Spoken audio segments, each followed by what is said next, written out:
Bonsoir. Jésus-Christ est bon. Bien-aimés, nous sommes vraiment dans la joie de nous retrouver encore. Et aujourd'hui, nous allons parler entre femmes. Aujourd'hui, nous allons parler entre femmes. Et c'est vrai, ça va concerner aussi les papas, mais nous allons plus parler de nous. Hein? Alors, le thème, je pense que vous avez vu le thème qui apparaît. Quand une femme est éclairée, elle s'élève et bâtit. Toi, ma soeur, moi, quand tu es éclairé, quand je suis éclairé, nous devons nous lever et nous devons bâtir. Bâtir quoi? Bâtir ta propre vie, ma propre vie. Bâtir quoi? Bâtir ta famille, ma famille. Bâtir quoi? Bâtir la nation, bâtir la maison, là où nous sommes, nos églises. Mais pour bâtir, il faut d'abord être éclairé. Quand on n'est pas éclairé, on ne va même pas s'élever. Quand on n'est pas éclairé, on ne bâtit pas. Et quand on est éclairé et quand on ne s'élève pas, on ne peut pas bâtir. Ces choses-là doivent se suivre. Quand une femme est éclairée, elle s'élève et elle bâtit. Nous allons lire dans Ésaïe 60. Merci Flore. Je vois là-bas, oui, c'est bon, maman. Merci. C'est bon, je suis contente. Merci, que Dieu te bénisse, ma grande. Alors, nous allons lire dans Ésaïe 60. Ésaïe, chapitre 60, du verset 1 jusqu'au verset 3. Lève-toi, sois éclairé, car ta lumière arrive, et la gloire de l'Éternel s'élève sur toi. Lève-toi, ma soeur, mets ton nom. Lève-toi, ma soeur Laura de Souza. Lève-toi, ma soeur Karine Mwanda. Lève-toi, ma soeur Michelle Bongumba. Lève-toi, Mimi Oadjo. Lève-toi, maman Micheline. Lève-toi, car ta lumière arrive. Et la gloire de l'Éternel s'élève sur toi. Le verset 2 dit, « Voici les ténèbres couvrent la terre et l'obscurité le peuple. Mais sur toi, l'Éternel s'élève. Sur toi, la gloire apparaît. » Alléluia. Des nations marchent à ta lumière et des rois à la clarté de tes rayons. C'est une parole que Dieu a dit pour les enfants d'Israël. Aujourd'hui, toi et moi, si nous sommes éclairés, parce que nous avons été éclairés par la parole de Dieu, c'est-à-dire nous avons été engendrés dans le Seigneur. Nous avons été engendrés. Nous allons voir ça à long. Nous avons été engendrés. Donc, c'est-à-dire, cette promesse que Dieu a fait pour Israël, cette promesse, elle est à toi aussi. Le Seigneur te dit, lève-toi et sois éclairé, car ta lumière arrive. Même si les ténèbres couvrent toute la surface de la terre, mais sur toi, la lumière de Dieu est là. La lumière de Dieu va t'éclairer. Même si les problèmes entourés, les situations sont difficiles partout, le monde, les guerres à gauche, à droite, tout ce que nous entendons. Mais sur toi, la lumière de Dieu est là. Et sur moi, la lumière de Dieu est là. Donc toi et moi, nous devons marcher dans cette lumière. Mais pour marcher dans cette lumière, il faut d'abord la connaître. Il faut connaître cette lumière. Vous savez, j'ai fait quelques points que nous allons essayer par la grâce de Dieu, vraiment par la grâce de Dieu, de développer aujourd'hui, peut-être demain aussi, par la grâce de Dieu, si Dieu le veut dans son amour. Si l'enlèvement ne se passe pas ce soir, cette nuit, si Dieu le veut dans son amour. Donc le premier point, nous allons voir d'abord c'est quoi être éclairé. Ça c'est le premier point. Le deuxième point, comment être éclairé. Si on est éclairé, mais comment on peut être éclairé? Mais qui peut éclairer? Quand être éclairé? Ça, c'est dans le premier point. Nous allons voir, par la grâce de Dieu, c'est quoi être éclairé? Le premier point, comment être éclairé? Qui peut éclairer? Quand être éclairé? Là, on parle d'éclairer. Alors, deuxième point que nous allons essayer par la grâce de Dieu, nous allons parler de s'élever. Parce que le thème nous dit, quand une femme est éclairée, elle s'élève et bâtit. Donc, éclairer, c'est quoi? Comment être éclairé? Qui peut éclairer? Quand être éclairé? Le deuxième point, cette femme qui est éclairée, elle s'élève. Et quand on parle, nous allons parler de s'élever. Quels sont les signes et les caractéristiques de la personne qui s'est levée ou qui est debout? Quand on est là, je suis assise. Quand je me lève, c'est-à-dire je me mets debout. Alors, troisièmement, nous avons dit cette femme-là bâtit. Nous allons parler aussi de bâtir. Comment bâtir? Où bâtir? Quoi bâtir? Sur quoi bâtir? Donc, nous allons parler de ça.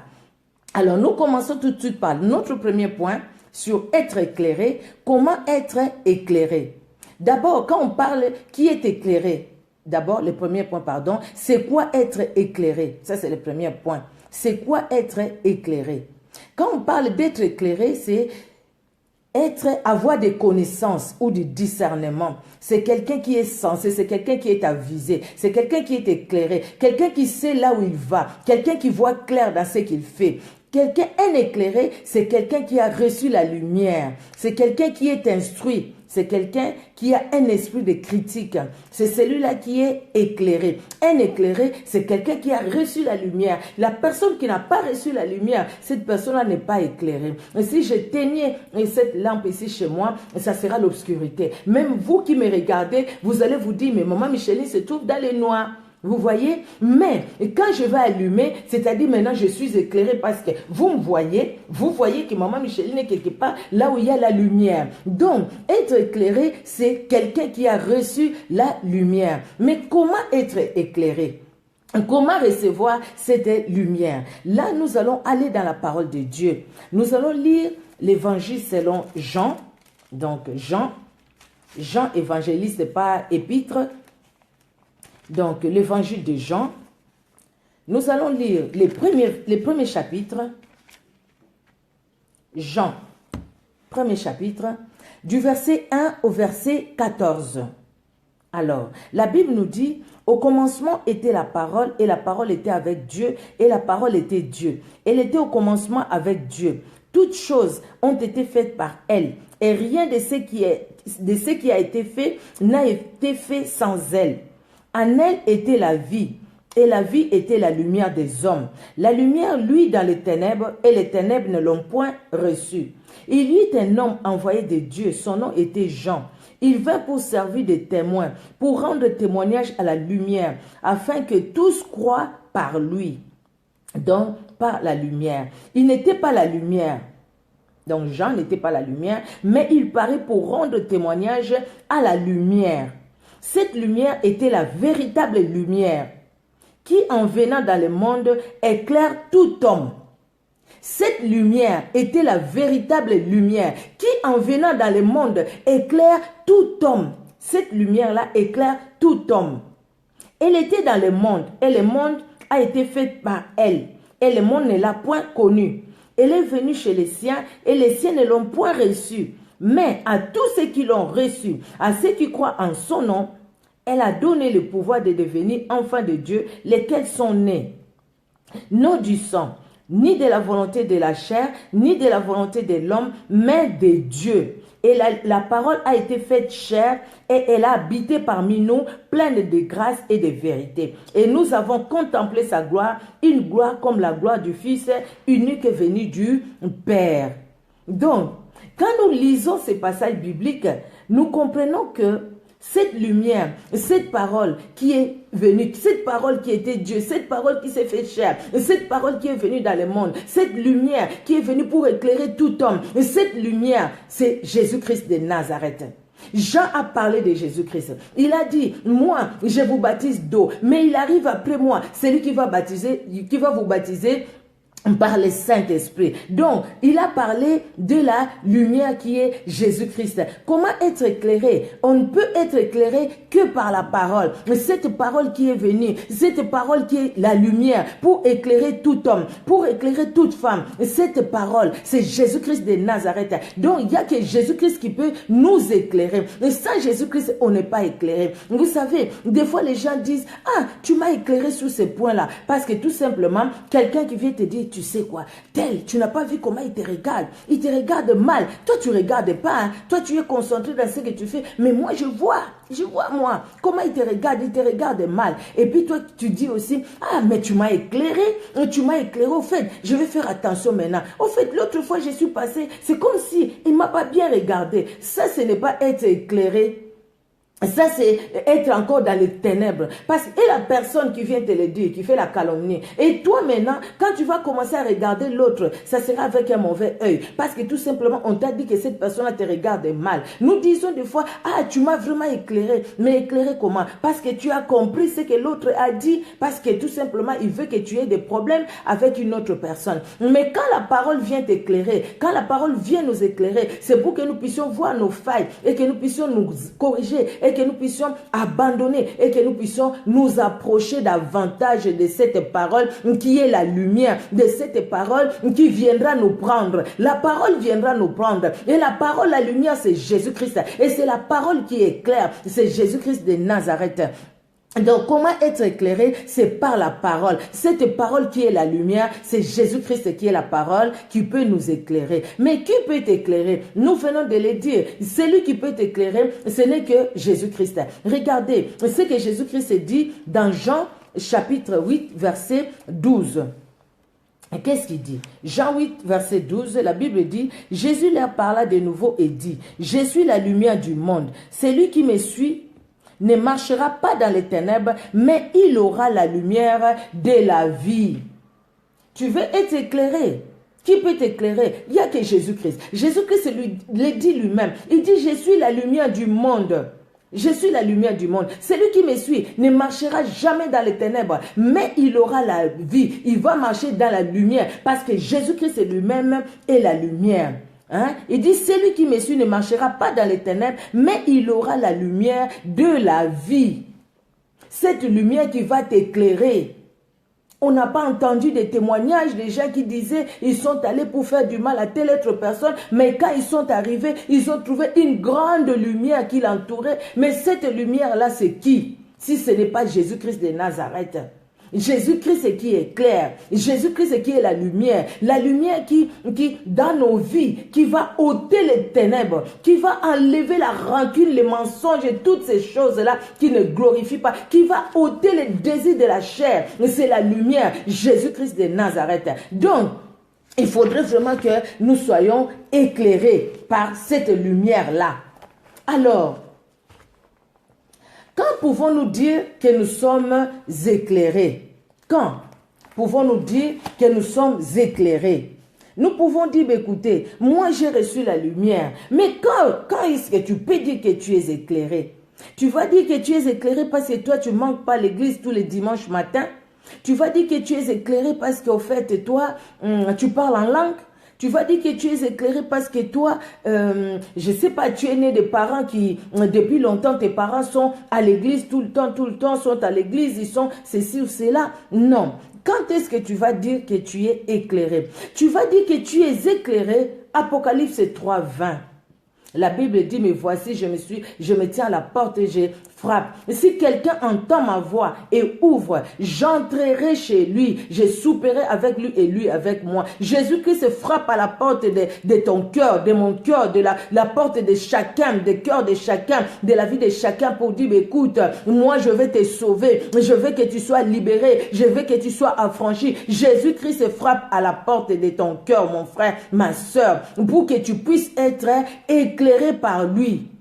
Donc, quand pouvons-nous dire que nous sommes éclairés? C'est quand nous avons reçu Jésus-Christ comme notre Sauveur et Seigneur personnel. Quand je n'ai pas reçu Jésus-Christ comme mon Sauveur et Seigneur personnel, je ne suis pas encore éclairé. Je peux être là au milieu des chrétiens, mais moi-même, je n'ai pas encore donné ma vie à Jésus-Christ. Je ne suis pas encore chrétienne. Voilà la première rencontre. Ça, je le dirai toujours. C'est la première chose que chacun de nous doit faire. Accepter Jésus-Christ comme Sauveur et Seigneur personnel. Voilà. Maintenant que tu as accepté Jésus-Christ comme Sauveur et Seigneur personnel, là, tout de suite, tu sais que tu es déjà éclairé. Donc, c'est-à-dire, toi, même si tu vivais vraiment dans les ténèbres profondes, maintenant, sache que Jésus-Christ t'a pris dans ces ténèbres et il t'a mis dans sa lumière.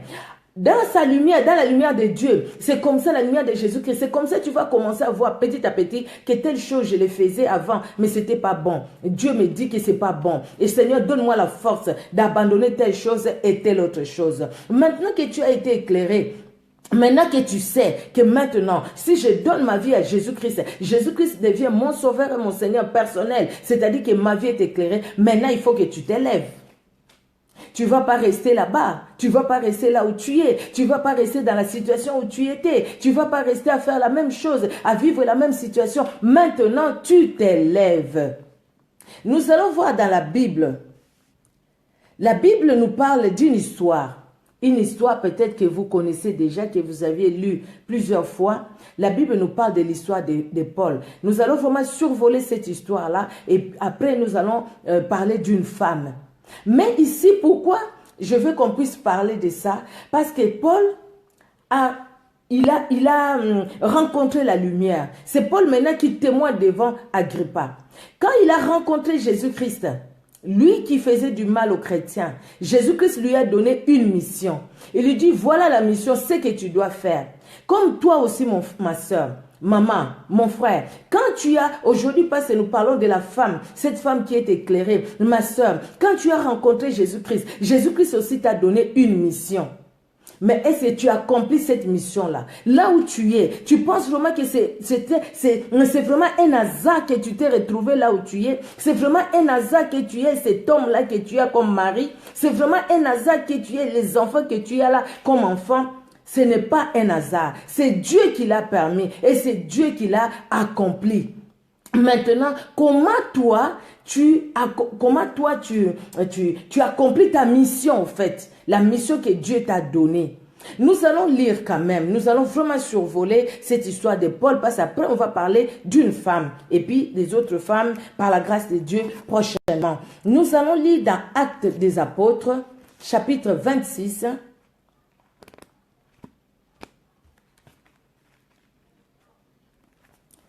Alors, Actes chapitre 26, du verset 12 au verset 20. Actes des Apôtres, chapitre 26, du verset 12 au verset 20. Alors, Actes 26, 12 à 20.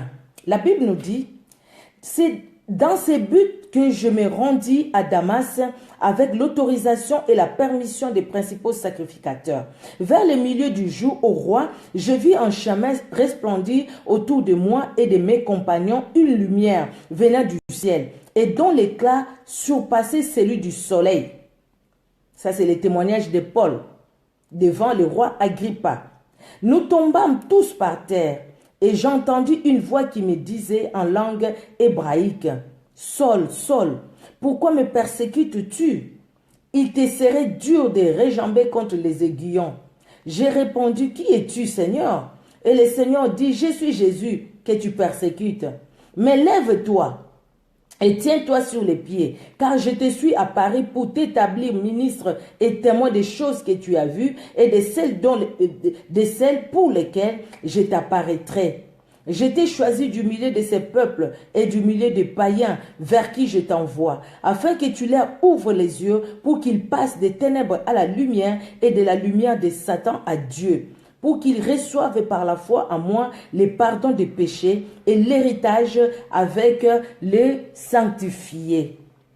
En conséquence, roi Agrippa, je n'ai point résisté à la vision céleste, à cause de Damas d'abord, à ceux de Damas d'abord, puis à Jérusalem, dans toute la Judée et chez les païens, j'ai prêché la repentance et la conversion à Dieu, avec la pratique d'œuvres dignes de la repentance. Vous voyez, Paul, Saul de Tarse, il est allé pour faire ce qu'il faisait d'habitude, avec les souverains sacrificateurs qui lui envoient arrêter les chrétiens, ceux qui confessaient le nom de Jésus-Christ, hein, et les traduire devant les Sanhédrins. Il y avait des chrétiens qui étaient morts, dont Étienne, Paul était même là, et ainsi de suite. Maintenant, il va dire qu'il va voir une lumière, une lumière. Alors, la lumière qui lui parle, tous ils sont tombés, mais il n'y a que lui qui entendait la voix, parce que la mission était pour lui. Ils étaient nombreux, mais la mission était pour lui. Et Dieu va lui parler. Il dit, écoutez, Paul, Saul, Saul, pourquoi me persécutes-tu? Il dit, mais qui es-tu?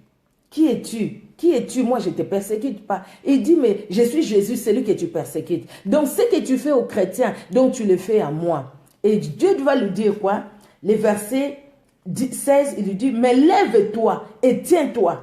Donc, la lumière est venue, il a éclairé Saul. Saul a compris maintenant qu'il était aveugle. C'est pourquoi on devait prier pour elle, pour que les écailles tombent de ses yeux, pour qu'il puisse vraiment comprendre la parole de Dieu. Alors, Saul va se lever. La Bible lui dit, tiens-toi sur tes pieds et tu vas aller. Pourquoi? Parce que tu as une mission. La mission que moi je te donne, Dieu lui dit, maintenant que tu es éclairé, voici les choses pour lesquelles je t'apparaîtrai. Donc, tu es éclairé. Je veux que tu puisses comprendre ce que tu as vu aujourd'hui, cette lumière que tu as vue et les choses que je te dirai après. Parce que maintenant que tes yeux voient, maintenant que tu as vu cette lumière, après, il y a des choses que tu vas comprendre. C'est pourquoi quand Paul nous parle de l'enlèvement, ce n'est pas des choses que Dieu lui a dit le même jour. C'est des choses que Dieu lui a dit au fur et à mesure qu'il grandissait dans sa foi chrétienne avec Jésus-Christ, dans sa marche avec Jésus-Christ. Il y a des choses que Paul a parlé dans la Bible. C'est au fur et à mesure que le Seigneur le lui disait. Il dit, écoutez, tu vas ouvrir les yeux des autres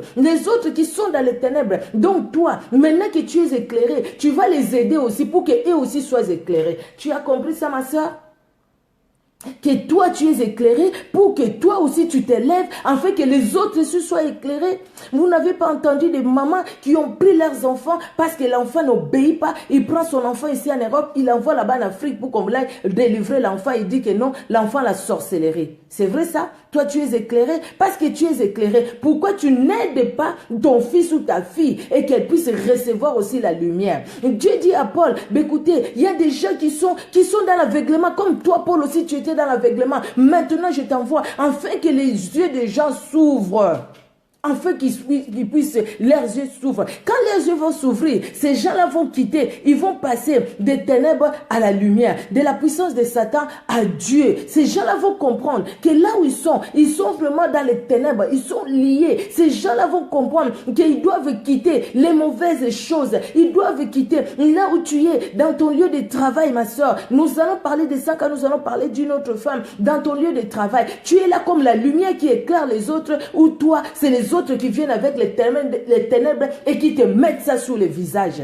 Parce que là où les autres calomnient pendant la pause café, quand les autres sont en train de calomnier, toi tu fais quoi? Toi tu apportes la lumière ou toi aussi tu n'apportes pas la lumière? Moi j'ai entendu quelqu'un dire, écoutez, moi je préfère venir acheter à tel endroit parce que si je vais de l'autre côté, même si tu ne voulais pas pécher, tu vas pécher. Ah bon? Ah oui. Là, dès que tu arrives, tu vas trouver les gens que tu vas trouver là-bas. Ils sont en train de parler des autres, Alors, aujourd'hui, je ne vais pas pécher. Je viens acheter à tel endroit. Et puis, donc, demain, quand tu voudras pécher, tu vas l'acheter là-bas. Et dit, maman, c'est comme ça. Des fois, même si on ne veut pas parler, il faut aller aussi voir ces gens-là. Comme ça, tu comprendras les choses qu'on dit sur toi ou les choses qu'on dit sur les autres. Ce n'est pas ça être éclairé. Une femme qui s'élève, qui est éclairée, cette femme-là aide les autres. La mission, Dieu a donné à Paul une mission. Il dit, regarde, il y a des gens qui sont dans les ténèbres. Ces gens-là doivent voir la lumière. Il y a des gens qui sont aveuglés, qui ne connaissent même pas la parole de Dieu. Des fois, tu t'énerves beaucoup sur ton mari. Tu t'énerves sur les autres à côté de toi, sur ta soeur, sur ton frère. Est-ce qu'il est déjà éclairé? Est-ce qu'il a déjà rencontré le Seigneur? Est-ce que ce n'est pas un fardeau que Dieu te donne, afin que toi, tu puisses les conduire vraiment, les prier pour eux? Parler aussi de Dieu à eux et que toi-même déjà, par ton comportement, que tu sois une femme éclairée. Parce que si nous sommes éclairés, la lumière que nous avons à nous, cette lumière, on ne va pas la cacher sous la table. Cette lumière, elle doit jaillir à nous. Nous devons la vivre, cette lumière-là. Voir vraiment que non, c'est vrai. Même les gens qui sont tout autour de nous, ils doivent voir que voilà, ma soeur telle est éclairée. Ce n'est pas tout simplement, ce n'est pas tout simplement des choses que nous allons dire. Moi, je suis éclairée. Moi, je suis une femme de Dieu. Moi, je prie beaucoup. Moi, je fais des jeûnes et des prières. Oui, c'est bien. Mais tes œuvres, sont où? Mais qu'est-ce que tu fais de tout ce que de ton éclairage là, de cet éclairage? Qu'est-ce que tu fais de ta vie chrétienne? Qu'est-ce que tu fais de ta vie chrétienne? Tu as déjà aidé qui? Tu as parlé de Jésus-Christ à qui? Quelle est cette personne-là pour laquelle tu as pris le fardeau de prier? Tu dis, Seigneur, je veux sa conversion. Je veux que ma soeur se convertisse. Je veux que ma soeur te connaisse. Je veux que mon mari te connaisse. Je veux tel. Ou alors tu dis à ton mari, c'est un diable, lui. Je ne sais même pas, je regrette pourquoi je l'ai rencontré. Quand tu dis des choses comme ça, tu bénis ton mari, tu bénis ces personnes-là ou tu les maudis. Réponds un peu toi-même. Tu les maudis ou tu fais quoi? Et si tu veux vraiment que ces gens-là soient sauvés. Vous savez, quand on regarde la vie de Paul, et Dieu va lui donner encore la troisième mission, il dit, pour que ces gens-là reçoivent par la foi le pardon des péchés et l'héritage avec ceux qui appartiennent à Dieu. Donc, que toutes les personnes soient sauvées. La personne là que tu vois, toi, que c'est un Satan, et cette personne-là, c'est une âme. Jésus-Christ est mort pour cette personne-là. Au lieu de qualifier cette personne-là un Satan, au contraire, prie pour cette personne-là. Parce que tu seras peut-être étonné que cette personne-là t'aide aussi toi dans la prière, je vais dire. T'aide aussi spirituellement. Parce que c'est quelqu'un qui sera attaché au Seigneur. Et le Seigneur vraiment l'aidera aussi. Vous voyez, bien aimé. Donc, si nous sommes éclairés, nous devons nous lever. Dieu dit à Saul, il a rencontré la lumière, il a reçu cette lumière. Dieu lui dit maintenant, lève-toi, tiens-toi sur tes pieds, parce que voici la mission que je te donne. Vous croyez vraiment que, bien-aimé, toi tu continues à vivre sur cette terre, il n'y a vraiment rien, il n'y a pas une mission, il n'y a pas un but, il n'y a pas un objectif. Non. Si tu continues à vivre, si je continue de vivre, c'est parce que Dieu t'aime, parce que Dieu m'aime. C'est parce que Dieu a une mission à faire avec toi, accomplie par toi. C'est parce que Dieu a une mission accomplie par moi. Et pour que cette mission-là de Dieu s'accomplisse dans ta vie et dans ma vie, il faudrait que nous puissions nous attacher à ces dieux-là, les connaître, bien les connaître, c'est-à-dire être éclairés. Dis, écoutez, je marche avec la lumière et maintenant je me lève. Quand Paul s'est levé, ce n'était pas dans les ténèbres qu'il avait avant. Il s'est levé maintenant dans cette lumière. C'est pourquoi les écailles devaient tomber de ses yeux. On devait prier pour lui. Dieu a conduit les choses jusqu'à ce que, regardez toute sa vie. Si je vis, ce n'est plus moi qui vis, c'est Christ qui vit sa vie à moi. Moi, je cours donc, oubliant ce qui est en arrière, mes yeux fixés vers les devants, atteindre le but. C'est Jésus-Christ de Nazareth. C'est ce qui doit être aussi notre objectif, c'est ce qui doit être aussi notre but. Alors, nous allons, parce que nous disons, quand une femme est éclairée, elle s'élève et elle bâtit.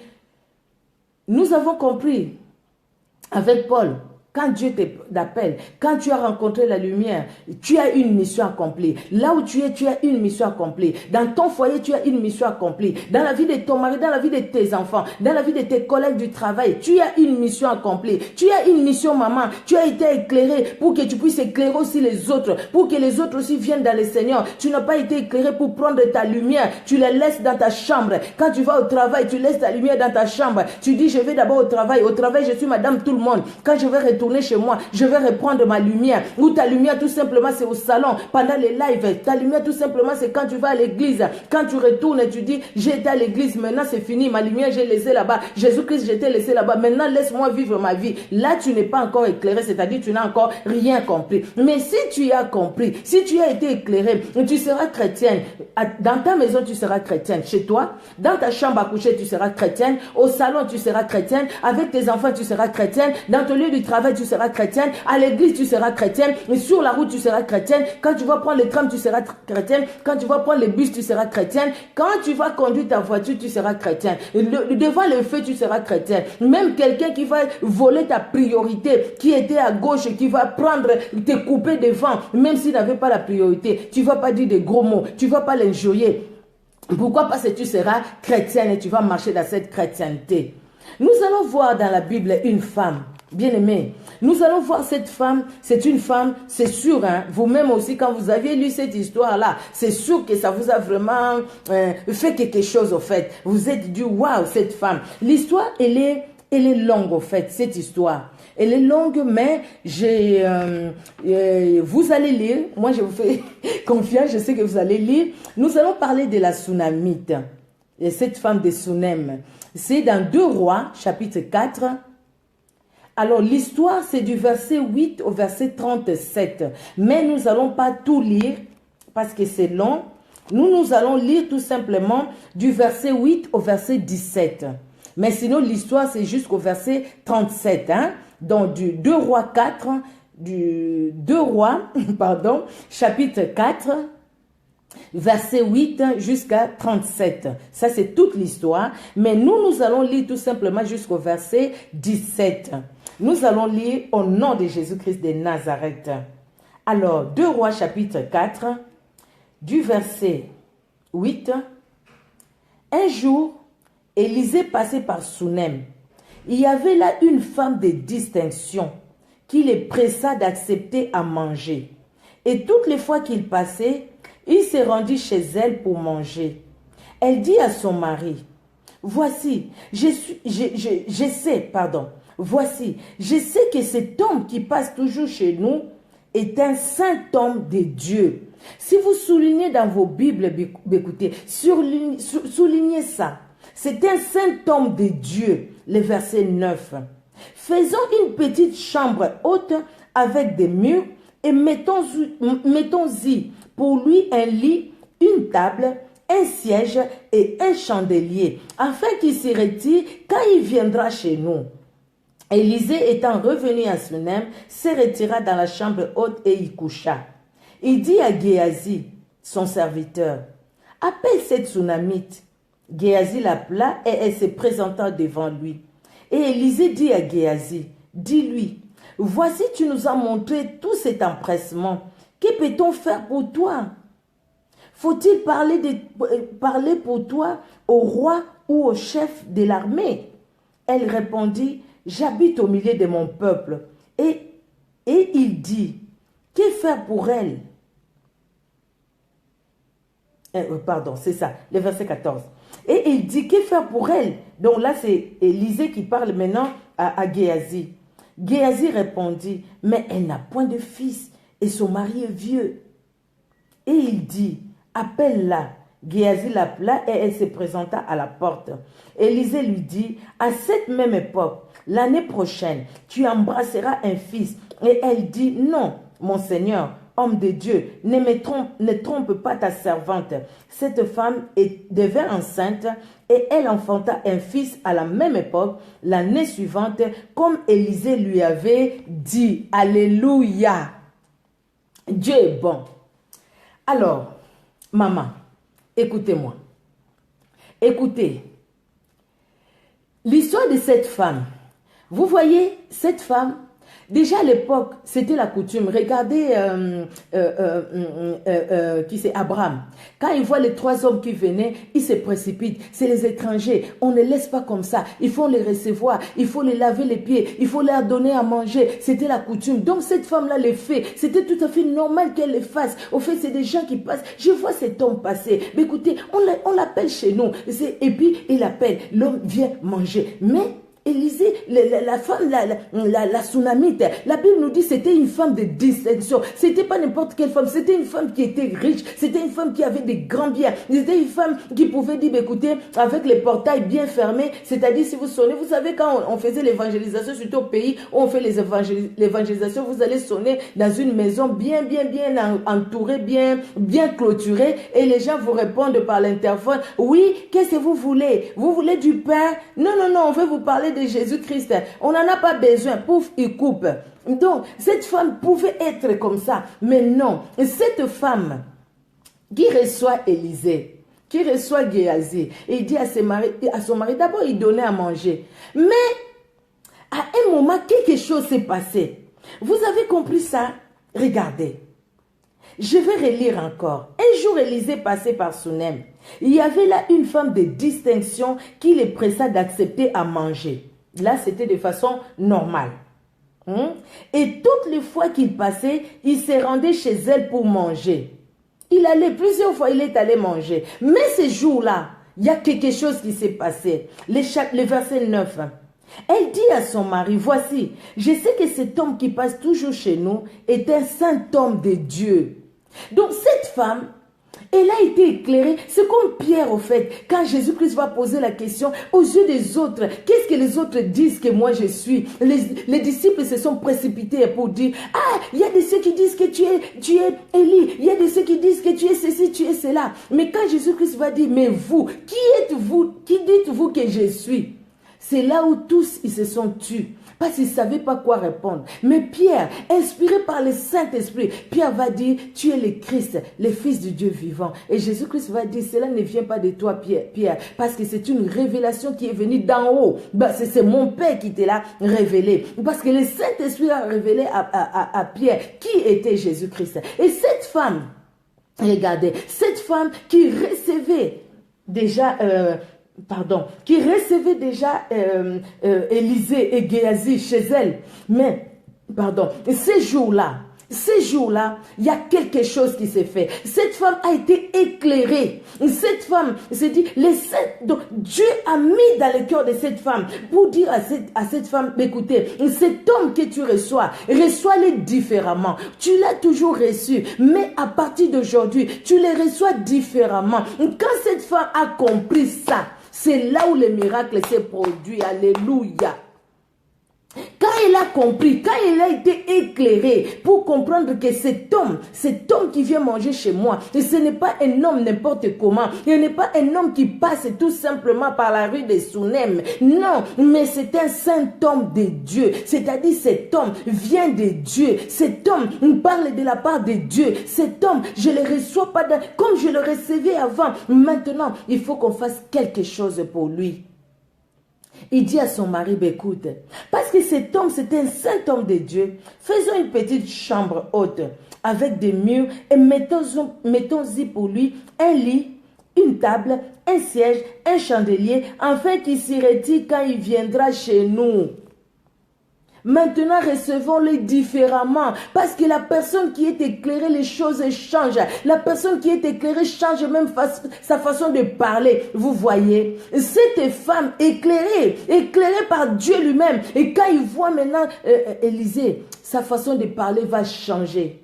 Donc Élisée ne va pas tout simplement manger et repartir. Mais Élisée va demeurer chez nous. Élisée va être là. Parce que nous voulons quelque part, c'est comme si je veux que cette lumière-là ne quitte plus, ne vienne pas, et la lumière vient et puis la lumière s'en va. Je veux vraiment que la lumière soit là, que cet homme de Dieu reste chez nous. Et parce que cette femme, vous croyez vraiment que cette femme a fait ça de sa tête, tout simplement parce qu'elle était riche? Pourquoi il n'a pas fait depuis longtemps? Pourquoi il n'avait pas fait que ces jours-là? C'est parce que Dieu lui-même a éclairé cette femme. Dieu voulait bénir cette femme. Et Dieu voulait bénir cette femme par Élisée, qui était la bouche autorisée au fait, qui parlait de la part de Dieu. Dit voulait bénir cette femme. Et Dieu voulait que cette femme-là comprenne qui était cet homme-là. Qui sait? Peut-être que Élisée passait tout le temps à Sunem parce que Dieu voulait tant. Dieu voulait vraiment bénir cette femme. Dieu voulait que cette femme comprenne. Et ça fait du temps, de jours et de jours, on ne sait pas combien de temps. Mais ces jours-là, cette femme-là, en fait, quelque part, c'est comme s'il était sorti de son sommeil. Et puis, pouf, elle comprend que, mais cet homme que moi je vois, ce n'est pas n'importe qui. C'est un saint homme de Dieu, un saint homme de Dieu. C'est-à-dire, moi, ma façon de la voir change. Et quand la façon de voir a changé, les choses dans sa vie, dans la vie de cette femme aussi a changé. C'est là où Élisée va dire, mais on ne rentre pas dans le détail de tout ce qu'il a mis dans la chambre parce que ce n'est pas le thème. La prochaine fois, si Dieu permet, peut-être une fois, on pouvait vraiment voir dans les détails tout ce que cette femme a mis dans cette chambre haute. Et maintenant, nous disons non, je monte dans la chambre haute, je vais dans la chambre haute, je vais prier, je vais chercher la face de Dieu, je vais chercher la face de Dieu dans la chambre haute. Nous le disons. Parce que dans la chambre haute, quand nous allons chercher Dieu, c'est là où nous trouvons Dieu. Et quand cette femme a changé sa façon de voir cet homme de Dieu, les choses aussi ont changé dans sa vie. Et Élisée qui va appeler Géasi dit, écoutez, mais cette femme a montré un empressement comme ça envers nous. Sa façon de nous accueillir, sa façon de nous recevoir. Et cette femme qui reçoit la lumière, cette femme qui accepte la présence de Dieu. Parce que la présence d'Élisée, au fait, le fait qu'Élisée soit là, c'était au fait la présence de Dieu. Ça symbolisait la présence de Dieu. Parce que quand Élisée venait, parce que dans l'ancien temps, le Saint-Esprit, c'est pas comme aujourd'hui, où le Saint-Esprit, nous prions, le Saint-Esprit vient dans nos cœurs. Le Saint-Esprit, c'était sur les prophètes, sur les sacrificateurs, et ainsi de suite. Et puis, le Saint-Esprit venait quand il y avait une mission de Dieu. Et quand Élisée allait à Sunem avec une mission de Dieu, donc il était revêtu de la puissance de Dieu lui-même. Et Dieu les conduisait. C'est pourquoi Élisée pouvait ressusciter un mort. C'est pourquoi Élisée pouvait transformer l'eau que les gens ne pouvaient pas boire. L'eau est devenue buvable. C'est pourquoi même les bâtons du monsieur, après quand nous lisons, qui était tombé, Élisée pouvait mettre un bâton pour que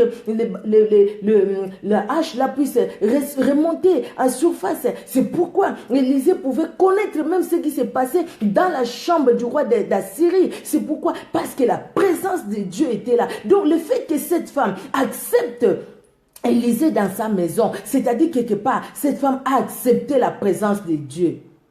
Ma sœur, tu es éclairée. La parole de Dieu t'a éclairé, mais il faudrait que tu acceptes la présence de cette parole dans ta vie régulièrement, tout le temps même. Il faudrait vraiment que tu sois dans la joie quand on te dit, hey, allons dans la maison du Seigneur. Allons dans la maison du Seigneur. Hein? Vous voyez? Amen. Que Dieu soit loué. J'ai cru peut-être que la lumière n'était pas bonne. Merci Seigneur. Donc voilà. Donc, accepte cette présence-là. Tu es éclairé. Mais lève-toi. Cette femme, elle était éclairée, mais elle n'est pas restée là.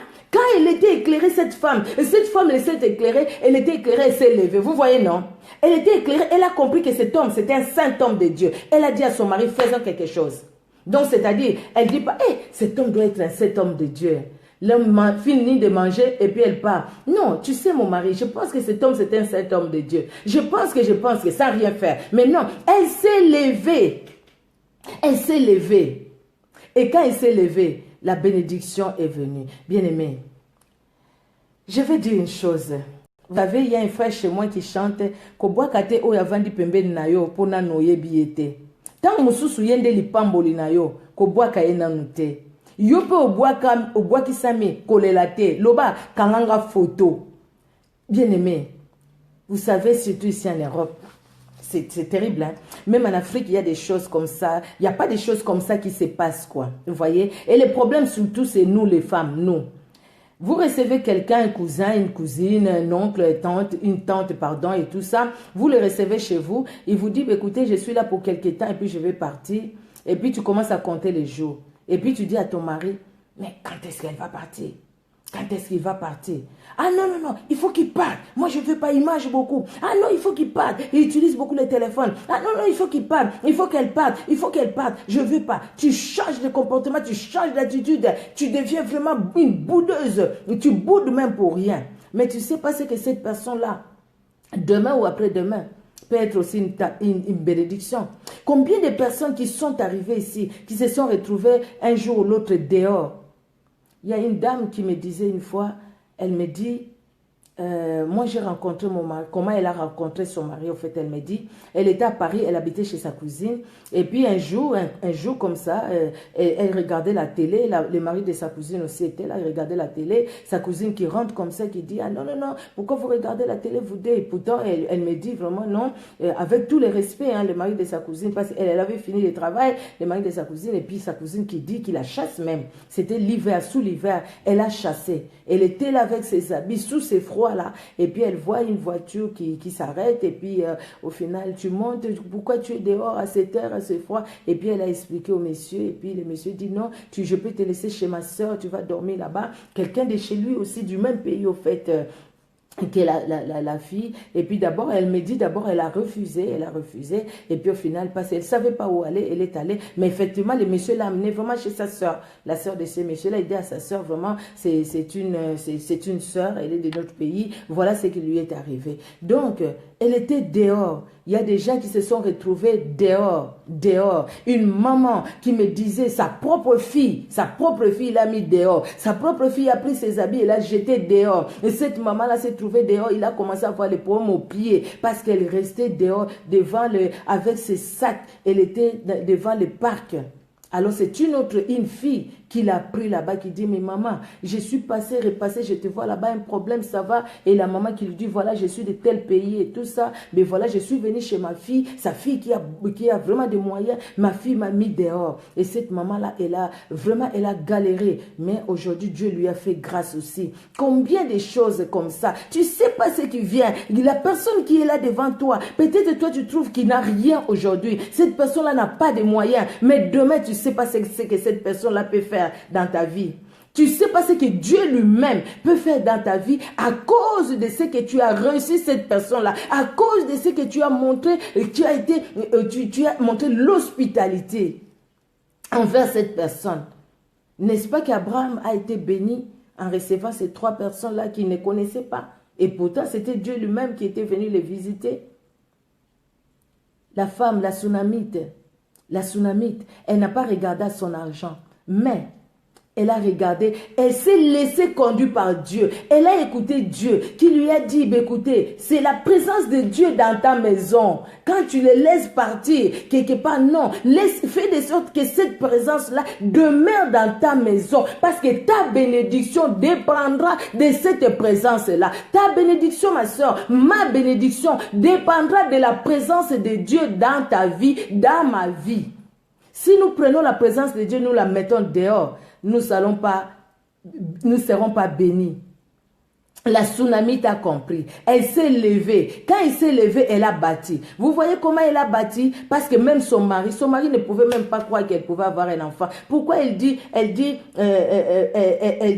lui dit, à cette même époque, le verset 16, l'année prochaine, tu embrasseras un fils. Et elle dit, non, mon Seigneur, homme de Dieu, ne trompe pas ta servante.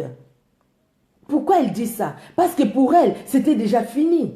Elle ne pouvait plus avoir d'enfant. Je ne sais pas quel âge elle avait, la Bible ne le dit pas. Mais c'est une femme, pour elle, en tout cas, c'était fini. Elle ne pouvait plus. Donc, son mari était même vieux. Son mari même, c'était fini, au fait. C'était fini. Il ne pouvait pas avoir des enfants. Mais à cause de la présence de Dieu dans sa vie, parce qu'elle a été éclairée, elle a accepté cette présence-là, la bénédiction a coulé. La bénédiction a coulé, non seulement dans sa propre vie, même dans la vie de son mari, même dans la vie de ses serviteurs, la bénédiction a coulé.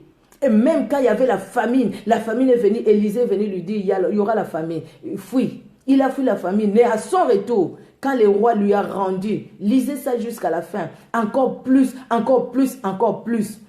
Quand nous sommes éclairés, nous avons compris la parole de Dieu. Lèvons-nous, ne restons pas là où nous sommes. Lèvons-nous, nous devons bâtir. S'élever, c'est se mettre en mouvement. S'élever, c'est marcher. Nous devons nous lever, nous devons aller de l'avant. Dans notre vie chrétienne, notre vie spirituelle doit changer, ça doit grandir. Ne restons pas toujours des bébés spirituels. Combien de fois tu as reçu Jésus-Christ, ça fait longtemps, tu es toujours au même point, tu ne changes pas, ta vie de prière ne change pas. La Bible, tu la lis vraiment comme un chariot. On doit te dire, lis la Bible, les autres lisent la Bible, mais combien de fois tu as fini la Bible toute l'année? Tu as lu de Genèse, Apocalypse, ne fût-ce que lire la Bible. Combien de fois? Ça fait combien d'années que tu connais le Seigneur? Tu as déjà lu toute la Bible? Ne fût-ce que lire, ne fût-ce que lire, ne fût-ce que lire. Nous devons nous lever. Et la Bible nous parle encore d'autres femmes.